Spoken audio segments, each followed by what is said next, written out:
from animation movies to animes and even to video games. It seems like live actions are all over the place. Wait a minute. Hold up. Something right here. No.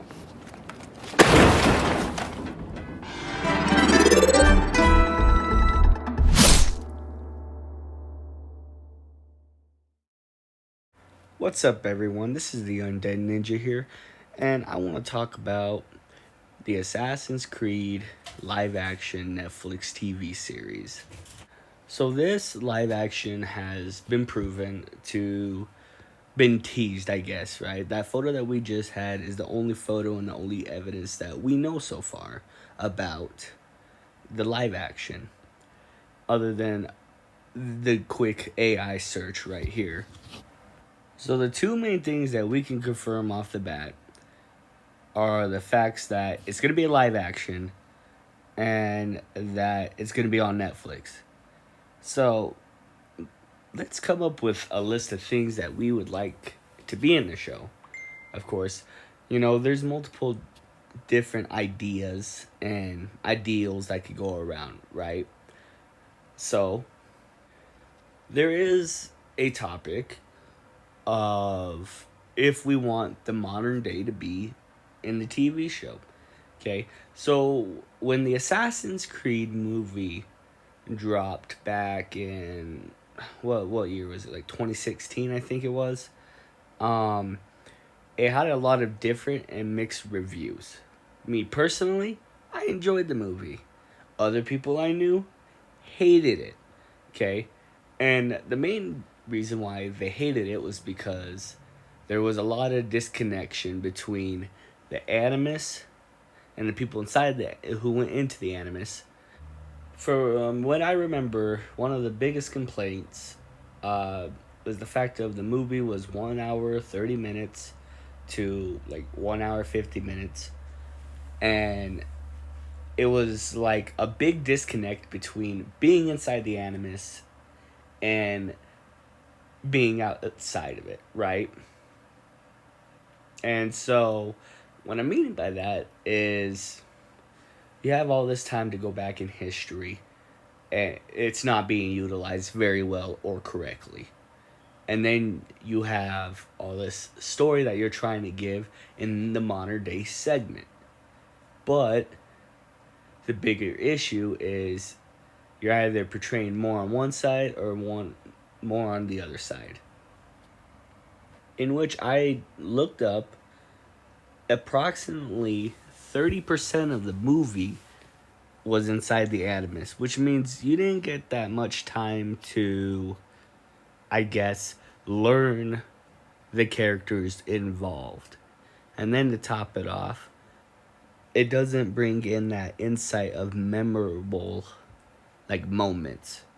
So I came up with a diagram on how the anime Bleach does theirs, okay? So for instance, episode 1 here, episode 2 here, and then you divide it into 3. Okay, so you'd do 1, 2, 3. First line being the beginning of the episode, middle being end and startup, and the last one being the end of the next episode. Okay, so what you do is you go start off from episode 1, you talk half of it, okay, and then the second time around, or like the rest in the middle, is going to be a fighting sequence, okay, and it runs all the way through to the middle of the next episode, okay, and then from there it goes back to talking, okay. So with that same concept, I think we could do something along the lines of you're in the Animus this time, and then you're in the real world the next time. And this is, of course, if you're doing your, I guess, modern day inside of it. So we for sure know that this is a live action TV series. So, with that being said, is I don't want it to be one episode in the Animus, one episode out of the Animus, because then you find yourself deciding whether or not you are going to choose like to skip it because you don't want to see the modern day segment, or you don't want to see the normal, history segment. So like it'd be a complete mix up if you did it that way. However, that also means I don't want to see more than one in the other and then more of the other one in the other if you're going to bring it in. I mean, they could do the route where they just knock out the modern day segment, but then that must mean that they shouldn't really mention the Animus. I mean, when it came to the Witcher TV series, when it first started, we had a lot of different, aspects of it. We found out that you had to go from future to past and past to future, which kind of got confusing here and there, but they made it work. So, I'm wondering if they could do the same with the Animus and the assassin character. Speaking of characters, do we want to see returning characters like Ezio, you know, or do you want to see Edward in the Pirate Age? Or do you want to see Connor during the American Revolution? Or even, would you like to see Arno from the French Revolution? There's many different options and many different characters that we could pick. However, we already play those characters in games. And although it would be very cool to see them in live action, I think we should start off from a new assassin. One that's not had any story yet. So that way we embark in a new adventure. However, that also correlates what time period, right? Like, do we want it to be during back to Altair in the first or the third crusade, right? Or would we want it to be a more modern day story where it's just straight modern? There's a lot of different opportunities that can come in with this movie, of course, and a lot of different suggestions. I think the further away from the modern era, the better. Just so that way, if they decide to bring the Animus in, they could have that split in between. However, if it's just the one character that they decide to choose, I think it should be part of a whole brotherhood in some time that did not take place in recent time. So I personally think if we're going to move forward with this movie, I do not want to see much CGI.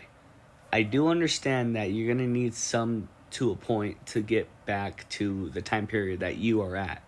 However, what I'm meaning by it are the outfits. I want the outfits to be tailored and authentic. Not only do I want the outfits to look that way, but I also want the action sequence that happen or the parkour that is being used to be done by a real person and not CGI/AI.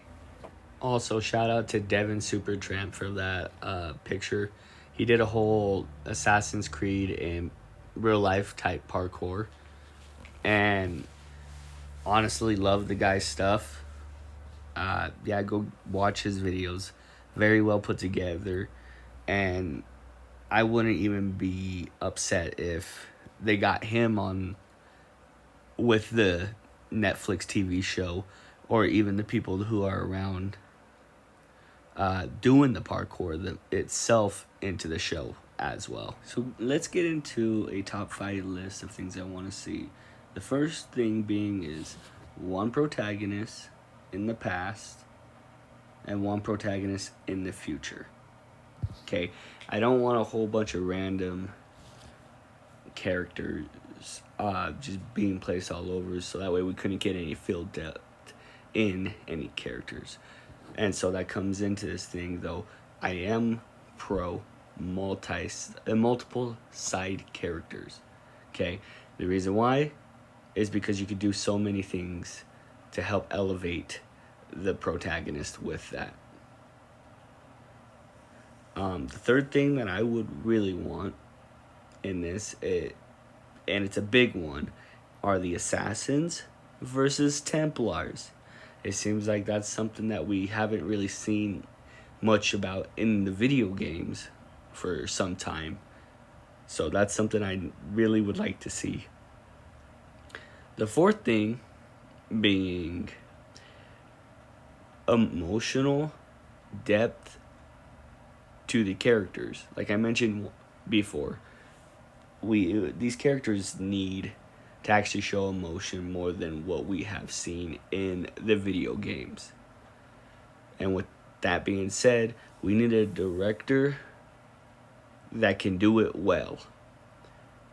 And he needs to have at least 8 episodes that can air,